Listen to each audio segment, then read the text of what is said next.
తమ్ముడు రేవంత్ రెడ్డి, నిన్ను ప్రజలు ఎన్నుకుని దేనికి తెలుసా? ప్రజాపాలన చేయమని.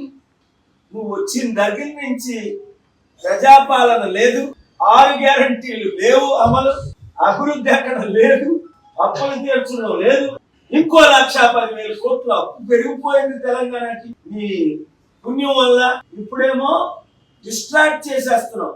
ఏదో నువ్వు సినిమాలు అందరినీ జడిపోయి, సినిమాలు నీకు జడొచ్చేమో, నీకు దేవుడు జడ్డు, కేపాల్ అసలే జడ్డు. అందుకే ఆ రోజు నేను తిట్టా. అల్లు అర్జున్ ఎవడో నాకు తెలియదు, లైఫ్ లో ఆయన పేరే వినలేదు. చిరంజీవి, పవన్ కళ్యాణ్, కృష్ణ వాళ్ళ పేర్లు విన్నాను కానీ మరి ఎందుకు మద్దతు ఇచ్చాను ఆయనకి? నువ్వు చేసిన అవినీతి.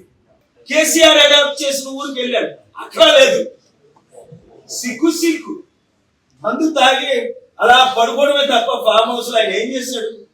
కొడుకులు కూతుర్లు దోచేసుకున్నారు.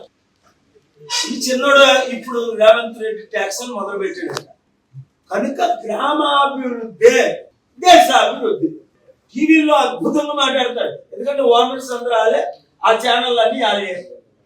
డేరింగ్ డాషింగ్ ఉన్నోళ్ళు తప్ప